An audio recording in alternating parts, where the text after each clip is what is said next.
the AndyPants situation is heating up even more. He's not just banned from Steam anymore. He's now banned from Linktree and Shopify. And there's another link site he just posted they just got banned from as well. It's very, very obvious what's going on here. You're not allowed to have this kind of politics where you call the LGBTQIA+, and the plus is for pedophile, mafia, anything bad, or they're just going to totally deplatform you. This is something I haven't seen on this level in years. This is like when influencers back in the day, you'd see they'd be kind of conservative influencers, and they'd get put on a no-fly list and get their bank accounts like destroyed. It's like getting close to that level for AndyPants here, just because of this absolutely silly game, which I played. It was a lot of fun. It's got its flaws, I gotta say. I mean, this was not a polished game by any means, but he did have entertaining stuff in here, and that's what games are all about: entertaining stuff at the end of the day. And so this should be allowed. And of course, it's such a ridiculous thing. Steam allows these full-on ridiculous things like on their website.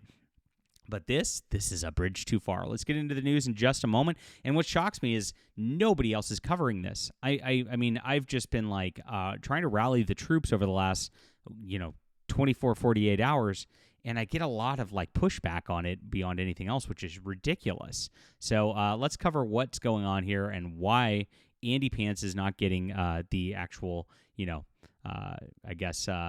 clout he deserves out of this from people. I don't know what word I should use here. It sounds like a bad word these days, but it is something that some people seem more equal than others, and it does depend on their clout within certain influencer spheres in gaming, and it's really, really sad to watch that people will just not report because of that. And so, we'll apply pressure on those people, and now let's call them out, guys. Smash JT has said nothing on this. Endymion said nothing on this. Hypnotic said nothing on this. Grummz has said nothing on this. I've tagged all these people. They still have said nothing on it. There's one person who actually did say something, who's in the influencer group, and actually responded to me. A lot of guys are afraid to respond to me these days because of the cancel mob. But the cancel mob's real, and it's all coordinated by leftists, and they're doing the same thing here, which I'll also show you in just a moment. So please hit the like and subscribe button. This is Fandom Pulse, guys. We are covering the news here that nobody else does. This is a pop culture news website. It's got comics, books, video games, movies, tabletop games, more. And we work really, really hard every day. I've actually done 4 articles today already on a Sunday. And, of course, John Trent works with me. He used to run Bounding Into Comics before they censored him, and he left there. Used to run That Park Place and before they censored him, and he left there. And he's been working with us full-time as well. A lot of the cancel campaign has been because there's some bad actors at the prior business he worked at, who have been going to influencers behind the scenes trying to shut us down because we tell the truth, and they don't want people to discover this. It's really, really sad. But we're doing great. It doesn't matter. We're actually blowing those websites away. And so this is where we're at now, and we work really, really hard every day. Sign up. This is in the description below. You can get a free membership, which is great. That way I don't lose you to like algorithms and things like that. Very important so that you can see the news that's going on all the time.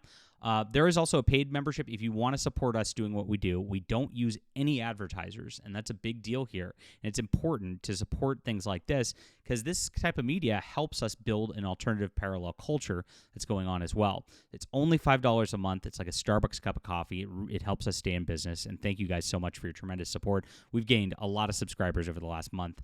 People have been finding us. It's funny. I watched all these influencers, some of the ones I mentioned before, they used to retweet us all the time. Actually, most of those guys built their channels off of reading John Trent articles. They just read them verbatim, and they'd get famous off of his articles and make a lot of money off of his articles. And now they've all shut him out, and they don't read his articles anymore like it's going to do anything.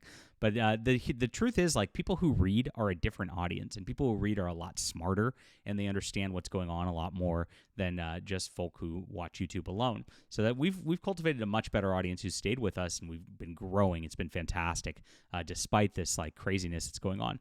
Now, AndyPants is another, quote, controversial guy who's not like on the in with a lot of these gamer networks, and it's become a whisper network. It really has. You see all these people coordinate the exact same stories at this point. They all go on each other's streams, and then they try to axe out anybody else who they don't feel like is a team player. It's leftist mentality, and that's why this story has not caught on, because AndyPants is not part of the club, right? And so I've seen like people going, well, he violated the terms of service. That's not censorship. And I'm like, are you crazy? let's go back to Gamergate. This, the whole terms of service crap is set up by these leftists at Steam, at Shopify, and all that to hurt the right and to make sure they can carte blanche just take anybody down that they want at any time without having to answer for anything. That's exactly what this terms of service is. It's nonsense. So if you're saying that's not censorship, literally those are set up to be nebulous censorship that they can apply to rules for us and not for them. And that's why they do this. And they always do this because I've been banned. It's the same crap. I've been banned from Kickstarter. I've been banned from Indiegogo. I've been banned from Patreon. It's and this is why I'm on Substack. Again, it's a free speech platform. And why have all those companies, they always go you have violated the community standards. And it's okay. So I write back, what's the community standard I violated? Please see the community standards and the terms of service. Okay, well, that doesn't help me. And so it's about targeting people for who they are. It's not about targeting people for anything else.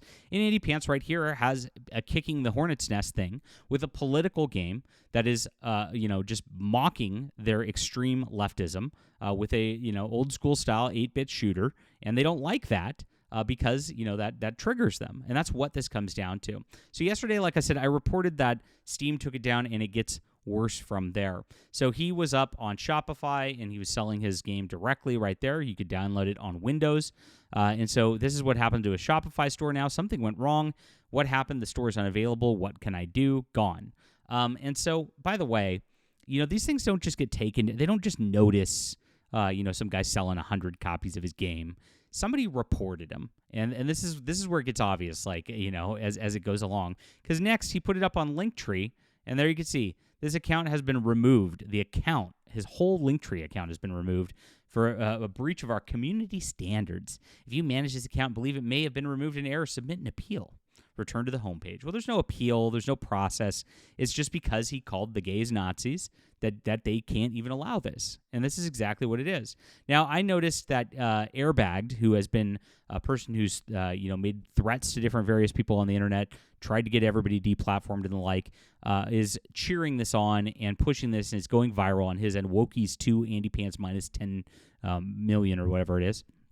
And so you can see that there is a coordinated attempt to just stalk his account and then report him over this stuff because they know these platforms have this sort of thing over politics. So at this juncture, you look at this and you go, okay, all of these influencers who last week were going and saying, hey, I stand with Foxu, right? Kirsch. And I stood with Foxu. I'm the only news outlet with Phantom Pulse who reported on it. Nobody else covered it on the written news, right? And so, and of course, they didn't share my articles because, oh my gosh, right? But this is how that was an obvious influencers can rally behind Kirsch, get some clout out of it. Kirsch is popular, there it is, right? AndyPants is not in the in club, so they're not going to do that. And so it's very obvious the double standards among these influencers that are happening as well. We saw this happen with Kingdom Come Deliverance 2, right? And this is where this all started. Kingdom Come Deliverance 2 was a woke game. We uncovered that he had DEI consultants working on the game when he lied about it up front and said he didn't. I never got an apology. In fact, they doubled down on canceling me when, of course, that news came out. Instead of actually going, shoot, our bad, because they can't do that. They're little narcissists. They just keep doubling down and doubling down and doubling down, going crazy. You saw that with Smash JT, how crazy he went on that stuff, too. It's the same thing here. The willful ignoring of AndyPants is because AndyPants is edgy, and, of course, this is an edgy game, and so they don't feel like, their little centrist group is going to react well to that. They actually wait. These influencers don't influence. They wait to see what's popular first and then tailor their opinion to what's popular rather than actually influencing and making change that needs to happen in this. And if you want to stop the influences of the Airbags of the world, stop the social pressures of the left, the Alyssa Mercantes and the like for real, you actually have to go out and lead and take unpopular stances in order to do things. That's why we do this here. And we just tell the truth about what goes on. We don't care about who says something. We care about what's said and what's done. And that's what needs to be done for our culture. That's what needs to be done for the influencing. And that's what needs to be done for video games if we're going to make video games great again. So this is crazy. and everybody should be calling it out. And like I said, I've reached out to Grummz, silence. I've reached out to Endymion, silence. One person who actually is brave enough to respond to me, and a lot of people just don't now because they don't even want to know. They don't want to be seen talking to JDA. Oh my gosh, it's leftism, right? This is pure leftism all the way around. But Stuttering Craig, to his benefit, of Sidescrollers podcast, responded, and so I will give him kudos here, and that means a lot. Just responding to me at all is like a dangerous thing for these kind of leftist anti-woke influencers at this point. I don't think, and that means that Stuttering Craig's not one of them, right? Which is great. And so he said, "I had no idea it's happened." That's my quote because I asked him about this. Very funny response. And that's the thing. He has no idea it's happened because nobody else has said anything. And even though we've had it on Fandom Pulse for 24 hours, this is my second article on it, even though AndyPants has been talking about it for days, even though my personal X account has been going off on it for days, nobody else is saying anything about it, and so it just didn't get on his radar. Now, to their fault, like, these guys know Fandom Pulse exists, and they've all stopped using it intentionally as a try to keep us down, which doesn't work because there's readers anyway. But they've done that, and if they were just on Fandom Pulse reading it every day, they'd know what's happening, and they'd know that this is the worst cancellation campaign, the worst act of censorship in the last year of gaming. We've called out all sorts of things. We saw how the Lords of the Fallen guy, the CEO there, got banned from Reddit, his own subreddit for his own game, just because they wanted to call him a fascist and stuff. We saw what happened with Kirsch Foxu. We saw how crazy that was and how stupid that was. Those are terrible things, but of course, this is a much bigger deal. A whole game getting deplatformed, getting removed from online storefronts, having an obvious harassment campaign going around, and wherever he pops up, they just mass report him. That's going on right here, and more people need to find out about it. So share this out, guys. That's the most important thing you could do right now so that AndyPants Gaming is known. Go subscribe to AndyPants. Great channel over there. He's a real one. Really appreciate you guys for being there. And this is our Fandom Pulse Substack. If you guys are not seeing this right now, this is the spot to be because we are the ones at the forefront of the culture, and we're leading. As soon as we see something, we talk about it. We don't wait to see if it's popular or not. That's not who we are. We're here to tell the truth first, and that's why we're the most trusted name in gaming news at this juncture. Really appreciate you guys for being there. Please subscribe down below, and we'll be back soon.